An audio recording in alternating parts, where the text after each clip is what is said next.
안녕하십니까 시청자 여러분, 김부경입니다. 오늘은 윤석열 검찰총장이 유재수 전 부산시 경제부시장을 어떻게 할 것인지에 관해서 64궤 중에 뇌택김의 궤를 가지고 풀어보겠습니다. 이 궤는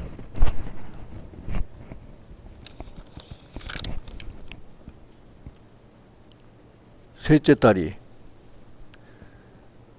태유태극궤죠. 아래에 있는 세 개의 효가 합쳐져서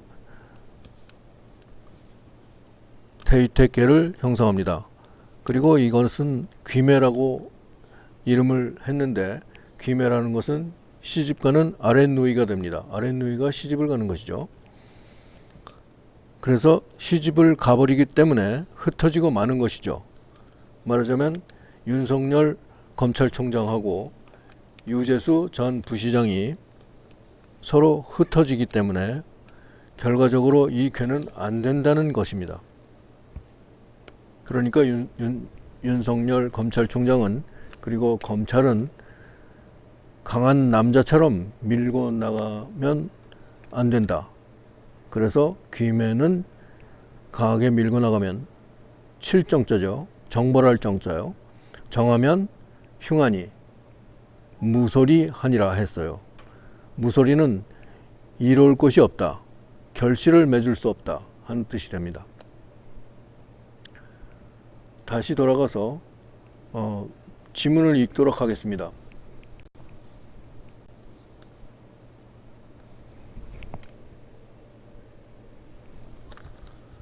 유 전 부산시 경제부시장은 검찰을 결과적으로 떠나서 아랫누이가 시집가는 것처럼 귀매죠.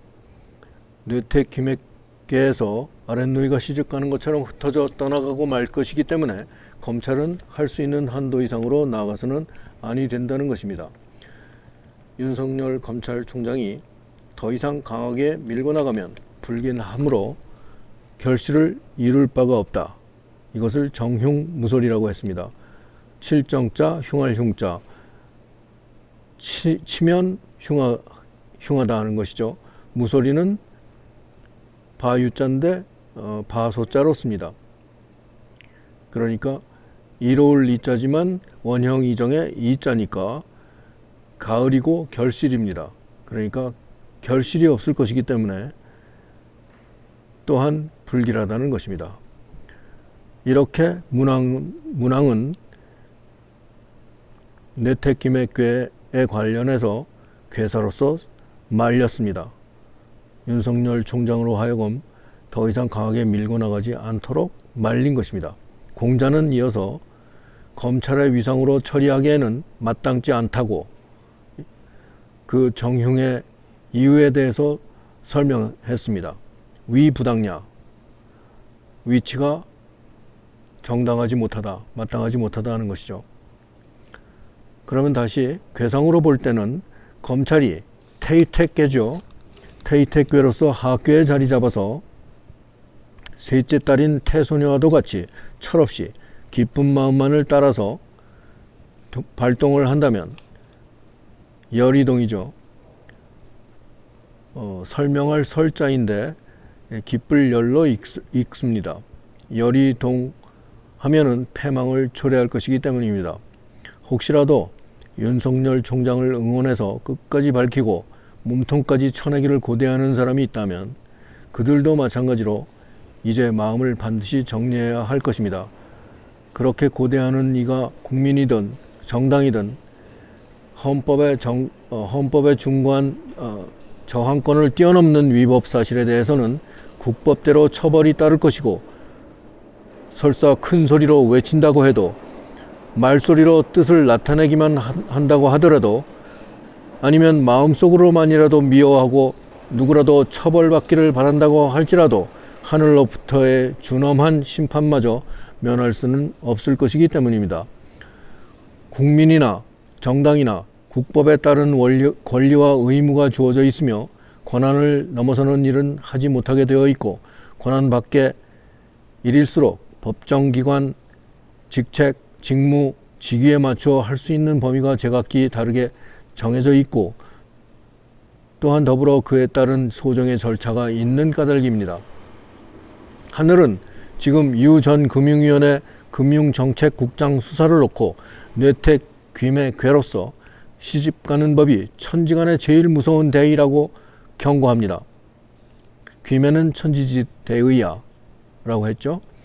시집가는 일로 말미암아서 신생아를 낳는 경사로서 가문을 일구기도 하지만 반대로 시집을 가서 대를 못 이어주거나 애군을 초래함으로써 양가가 다 시들어 버릴 수도 있는 까닭입니다. 공자가 인지종시하여 사람이 끝날 수도 있고 생겨날 수도 있다고 한 것은 이를 두고 말한 것입니다. 귀매 괴가 여기서 시사하는 점은 그러므로 유재수 전 부산시 경제부시장 수사는 현 정권을 종국으로 치닫게 만들어 새 정권을 불러올 수도 있고 아니면 현 정권에 대하여 최소한의 흠집으로 마무리하고 문재인 정권을 지탱해 줄 수도 있다는 갈림길에 서 있는 것입니다. 공자는 길이 종말까지 잘하여 유종의 미를 거두며 경우에 따른 폐단을 익히 그리고 능히 알아야 한다고 충고합니다. 영종집회죠. 길영자 마칠 종자, 길이 잘 맞춰서 집회, 알지자, 폐단, 패자, 그 폐단이 어떨 것인지를 알아야 한다는 것입니다.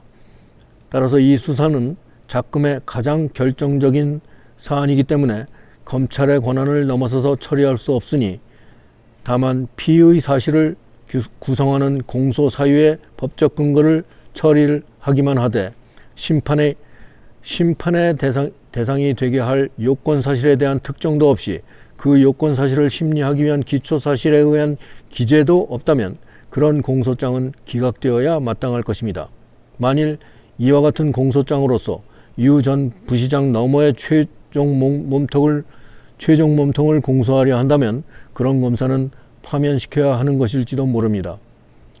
그저 부안뇌동하여 강하게 밀어붙인다면 헌법재판소가 일전에 헌법을 위배하면서까지 대통령을 파면시켰다고 해서 국제적으로 회자되게 만든 국치를 불러 일으켰었고 헌법을 파괴시켜서 극형 대죄를 불렀고 하늘을 치받았던 탓에 천벌을 초래하도록 하였으며 그 인권 응보조차 미처 풀리지도 않았는데 하늘의 심판 또한 그래서 또한 진행 중인데 만에 하나라도 앞서서 행하여진 전대미문의 과오를 다시는 되풀이하여 참남하게 월권을 행사하지 말기를 바랄 뿐입니다.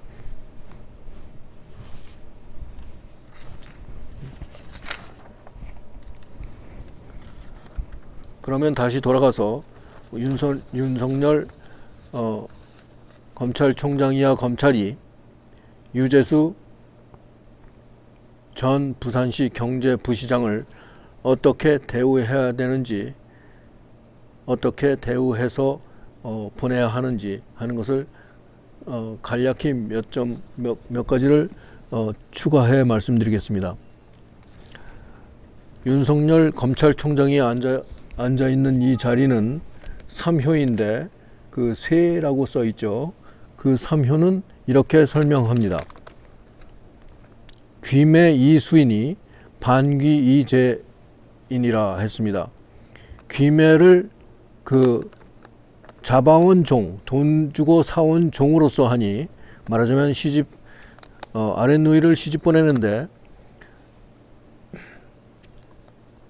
한 집안의 소녀를 딸려 보내지 않고 돈을 주고 사온 종이거나 아니면 잡아온 종으로서 한다고 하면은 나중에 도리어 할 수 없어서 도로 아랫누이, 그러니까 그 아랫누이의 또 여동생인 아주 어린 여동생으로서 시중을 들게 해서 다시 돌려보내야 될지도 모릅니다. 그러니까 그 귀매가, 말하자면 시집가는 아랫누이가 아주 귀한 신분인데 천한 종을 데리고 가도록 보낸다면 안 된다는 것입니다.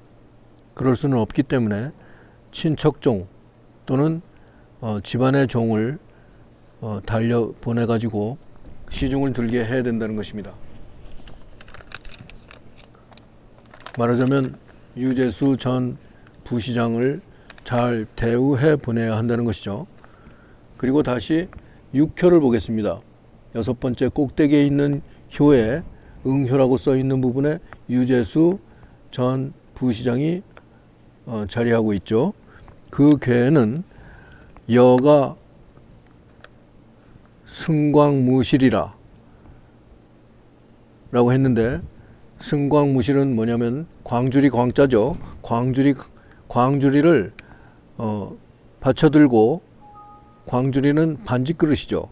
시집가서 잘 살으라고 친정어머니가 이것저것 정성껏 가득 채워서 보내는 반지그릇이죠. 그 반지그릇을 잘 받들고 가는데 그 실이 없어요. 결실이 없는 거죠. 진실이 없는 거죠.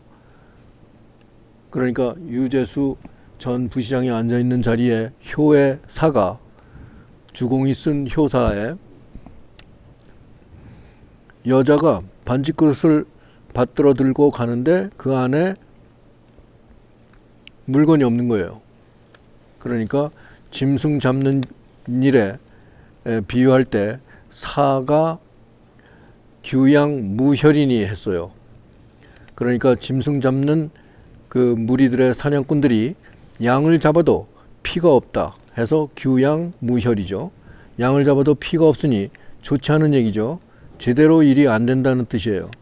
그래서 결실이 없다 하고 말했습니다. 그러니까 이 상육에 해당되는 6번째 효는 그 시집가는 아랫누이가 친정어머니가 곱게 싸준 반지그릇에 빈 광주리를 들고 가는 격이 됩니다. 그러니까 그렇게 하면 안 된다는 것이고, 유재수 전 부시장을 더 잘 대우해서 보내야 되고, 또 친척종을 따라서 보내가지고 함께 시중 들도록 만들어서 잘 대우를 해야 된다는 것입니다.